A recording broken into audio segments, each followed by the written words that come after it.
हाँ जी, good morning. देखिए, आज हम लोग जो हिस्सा कवर करने वाले हैं वो ईएसआर रिएक्शन में हमारा जो एमीन चैप्टर है, एमीन चैप्टर में एक हिस्सा आएगा ईएसआर का, हम उसको कवर करेंगे। ठीक है, तो इसमें सबसे पहले हम लोग ये देख लेते हैं कि एमीन और एसिड का एनालाइड क्या होता है, एसिड एनालाइड होता क्या है।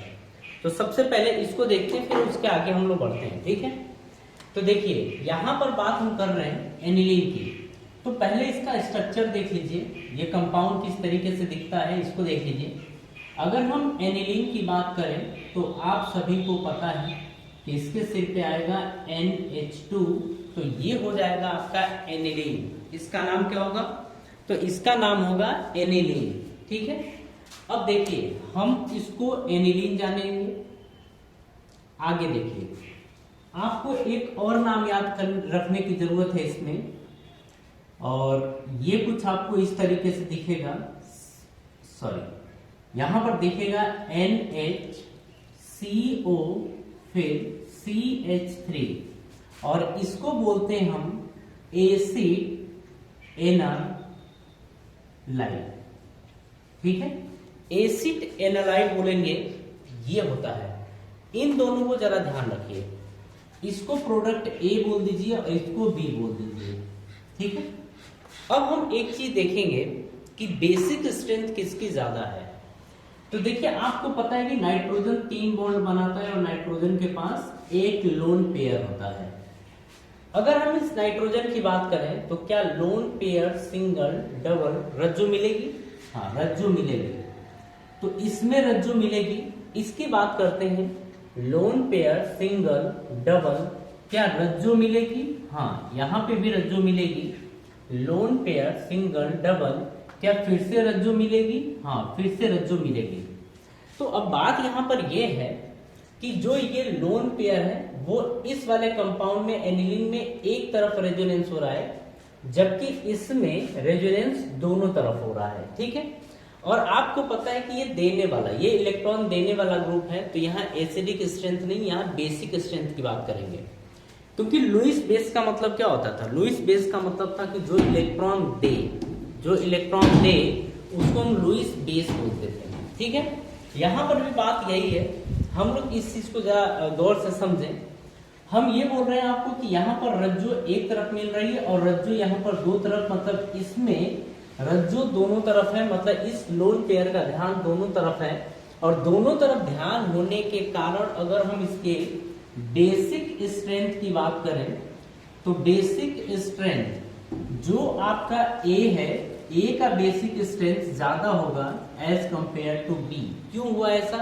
क्योंकि यहाँ पर जो लोन पेयर है उसका ध्यान केवल इसकी तरफ नहीं है, इसका ध्यान दोनों तरफ है, और दोनों तरफ ध्यान होने के कारण आप ये कहेंगे कि इसकी बेसिक स्ट्रेंथ कम हो जाएगी और इसकी ज्यादा। अब आगे हम बात करेंगे रेट ऑफ ESR की। तो rate of ESR, electrophilic substitution reaction, देखिए जिसकी बेसिक स्ट्रेंथ ज्यादा होगी उसका ESR रेट भी ज्यादा होगा। मतलब A जो होगा वो B के तुलना में ज्यादा स्टेबल और ज्यादा रिएक्टिव होगा। ठीक है, तो ये थी एसिड एनालाइड और एनिलीन के बारे में कुछ जानकारी। तो थोड़ा सा हम लोग शुरू किए। ठीक है, इसमें आप ये बताइए कि कहीं पर कोई कंफ्यूजन अभी दिख रहा है? नहीं दिख रहा है ना? चलिए आगे का हिस्सा हम लोग कवर यहाँ पर करते हैं। देखिए इसको हम हटाते हैं। अब हम आपको ये बताएंगे कि एसिड एनालाइड का फॉर्मेशन कैसे होता है, किस तरीके से एसिड एनालाइड बनाते हैं, हम लोग इसके बारे में बात कर रहे हैं। ठीक है, तो हमारी हेडिंग होने वाली है एसिड एनालाइड का फॉर्मेशन, यानी फॉर्मेशन ऑफ, ध्यान से बात को समझिएगा, फॉर्मेशन ऑफ एसिड एनालाइड। हम एसिड एनालाइड का फॉर्मेशन करने जा रहे हैं। ठीक है, अब एसिड एनालाइड का फॉर्मेशन किससे करवाना है? तो आप बोल सकते हैं फ्रॉम एनिलीन से। अब यहां पर जरा गौर से समझिएगा, हम लोगों के पास एनिलीन है और इस एनिलीन को रिएक्शन करवा दीजिए एसाइल हैलाइड के साथ। किसके साथ करवाएंगे हम लोग? एसाइल हैलाइड के साथ, मतलब CH3, सॉरी ये NH2 है, CH3COCl, आप इसके साथ रिएक्शन कराइए। और देखिए आपके एनसीईआरटी बुक में अगर आप देखें तो ये एनसीईआरटी बुक में दिया गया है और ये बताया गया है कि एनिलीन का अगर हम एसाइल हैलाइड से रिएक्शन कराएंगे तो एसिड एनालाइड बनेगा। ठीक है, ये है। तो पहले इसको समझ लीजिए।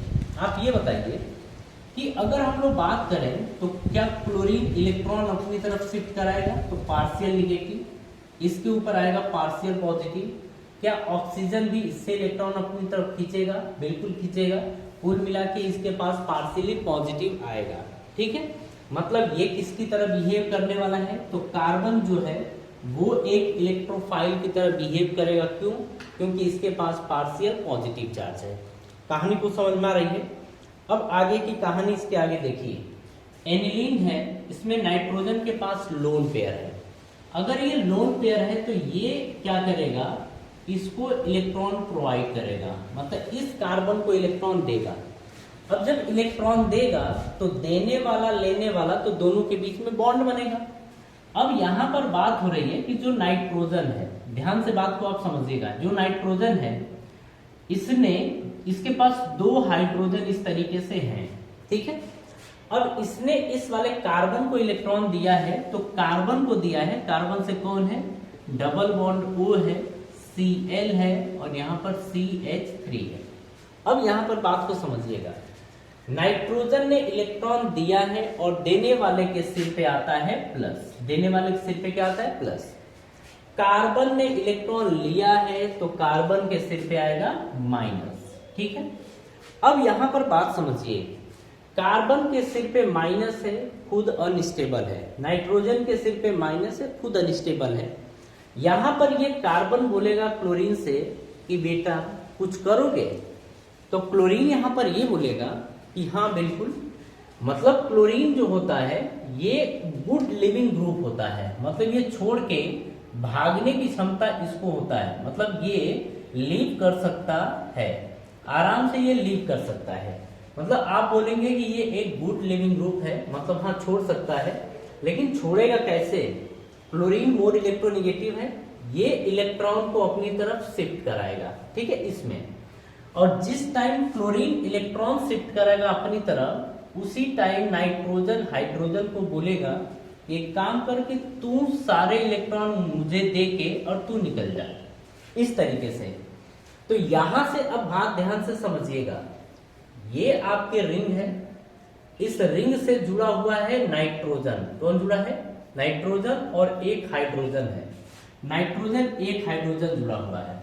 इस नाइट्रोजन से ये कार्बन जुड़ा हुआ है, तो ये कार्बन है और कार्बन से देखिए ऑक्सीजन है और यहाँ पे CH3 जुड़ा हुआ है। क्लोरीन जब यहां से इधर की तरफ गया है तो देखिए देने वाले के सिर पे प्लस आता है और लेने वाले के सिर पे माइनस। कार्बन ने इलेक्ट्रॉन दिया है तो माइनस था, एक प्लस आएगा तो माइनस प्लस मिलकर न्यूट्रल हो जाएंगे और क्लोरीन यहां से निकलेगा जब तो Cl माइनस और यहां से हाइड्रोजन इसको इलेक्ट्रॉन दे देगा तो हाइड्रोजन के सिर पे प्लस, तो प्लस और माइनस मिलके आपका HCl बना लेंगे। जरा इसको अगर प्रॉपरली लिखा जाए, थोड़ा ढंग से लिखें तो देखिए आप ये लिखेंगे, ध्यान से देखिएगा, आप इसको ऐसे लिखेंगे कि ये NH है, नाइट्रोजन के साथ एक हाइड्रोजन है, फिर इसके साथ कार्बन O मतलब ये और CH3 और इसी का नाम होता है एसिड एनालाइड, इसी का नाम होता है। ठीक है, ये आप कॉपी करिए। मतलब अगर हमें एसिड एनालाइड बनाना हो तो हम एसाइल हैलाइड से बना सकते हैं। ठीक है, एसाइल हैलाइड से हम बना सकते हैं। आप इसको ना हमारे वे में कॉपी करिए और एनसीईआरटी बुक के अंदर आप देखेंगे कि ये दिया गया है। तो अभी जो प्रोडक्ट हमें बनाना है, अभी हम प्रोडक्ट नहीं बना रहे हैं, अभी हम आपको ये बेसिक सिखा रहे हैं। जब ये सीख जाएंगे प्रोडक्ट आप देखिएगा चुटकी में बन जाएगा। ठीक है, इतना भरोसा रखिए। चलिए हटाते हैं इसको। अब एक और है, इसमें तो आपने देखा कि एसाइल हैलाइड से हमने बनाया, वीडियो पॉज करके और इसको आप कॉपी कर लीजिएगा, ठीक है। अब देखिए हम लोग बनाएंगे अब तो एसिटिक एनहाइड्राइड से बनाएंगे। मतलब एसिड एनालाइड बनाने के हमारे एनसीईआरटी में 2 तरीके अभी दिए गए थे। दोनों तरीकों में एक तरीका हमने देखा कि इस तरीके से बनेगा, और दूसरा तरीका ये है कि आपके सामने एनिलीन है, ठीक है, एनिलीन है, और ये एनिलीन यहां पर क्या हो रहा है कि एसिटिक एनहाइड्राइड, तो इसको हम दिखाते हैं Ac2O। अब इसका स्ट्रक्चर कैसा होता है वो जरा देख लीजिए। CH3CO, फिर आपका ये जाएगा कुछ ऐसे भी बनाते हैं इस तरीके से, ऑक्सीजन CO, और ये आपका CH3, या इसी चीज को आप लिख सकते थे CH3CO, फिर O, फिर CO, CH3, इसी को बोला जाता है एसिटिक एनहाइड्राइड। क्या बोलते हैं? एसिटिक एनहाइड्राइड हम लोग बोलते हैं। देखिए आप लोगों को किसी भी तरीके की दिक्कत फिलहाल यहाँ पर नहीं होगी, ठीक है, बस इसको आप कॉन्सेंट्रेट करके रखिएगा, सब कुछ समझ में आएगा। अब आगे की हम लोग कहानी समझेंगे। हम आपको बता रहे हैं कि एसिटिक एनहाइड्राइड है, और एसिटिक एनहाइड्राइड अब देखिएगा जैसे CH3CO, और ये ऑक्सीजन है CO, और ये आपका CH3 है, ये आपका एसिटिक एनहाइड्राइड है। अब यहां पर समझिए आप, नाइट्रोजन के पास लोन पेयर है। इस वाले हिस्से में जो हम समझा रहे हैं उसको केवल समझना है। ये देने वाला ग्रुप है, यहां पर लेने वाला ग्रुप बनना पड़ेगा, और लेने वाले ग्रुप बनाने के लिए अपने को क्या करना पड़ेगा कि ये जो कार्बन और ऑक्सीजन के बीच का इलेक्ट्रॉन है, ये आपका शिफ्ट होगा ऑक्सीजन की तरफ। मतलब ये जो इलेक्ट्रॉन है ऑक्सीजन अपनी तरफ शिफ्ट कराएगा, और नीचे जरा देख लीजिए, जब ये अपनी तरफ शिफ्ट कराएगा तो ये बनेगा CH3CO, और देखिए इसने अगर इलेक्ट्रॉन दिया है तो देने वाले के सिर पे आएगा प्लस। क्या आएगा? प्लस आएगा। अब आगे की बात समझिए, ये देने वाला ग्रुप है और ये क्या है? लेने वाला। प्लस है ना, प्लस है तो इलेक्ट्रॉन लेगा। तो ये नाइट्रोजन के पास जो लोन पेयर है ये इसको इलेक्ट्रॉन देगा, और लेने और देने के बाद इनके बीच बॉन्ड बनेगा। कहने का मतलब ये है कि ये कुछ आप इसको ऐसे देखेंगे, नाइट्रोजन के पास 2 हाइड्रोजन है, ये इसके साथ बॉन्ड बनाएगा CO, और ये बनेगा CH3।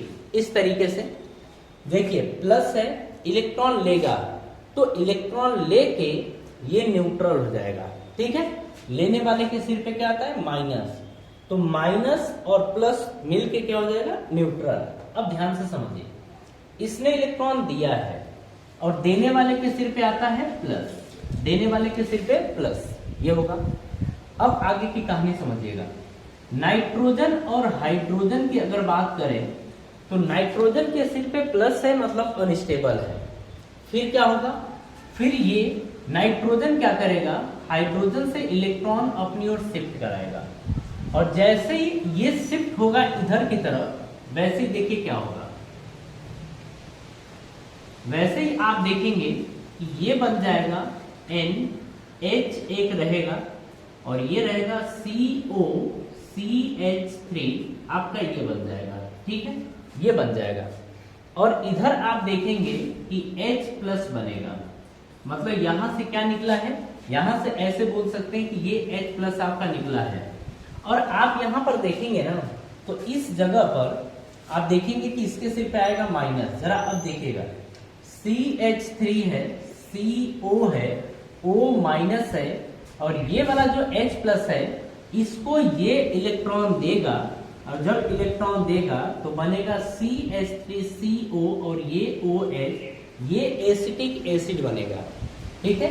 इसको क्या बोलते हैं? इसको बोलते हैं एसिटिक एसिड। लेकिन इसमें जो आपका मेजर प्रोडक्ट बनने वाला है वो बनेगा एसिड एनालाइड। क्या बनेगा? एसिड एनालाइड बनेगा। ये आपका मेजर प्रोडक्ट बनेगा। बात समझ आ रही है? जरा इसको कॉपी करिए, कहीं पर भी आपको कंफ्यूजन नहीं होना चाहिए। ये पीछे वाला अगर समझ गए थे तो ये हो जाएगा। ठीक है, इसको आप कॉपी करिए, फिर हम आगे बढ़ते हैं।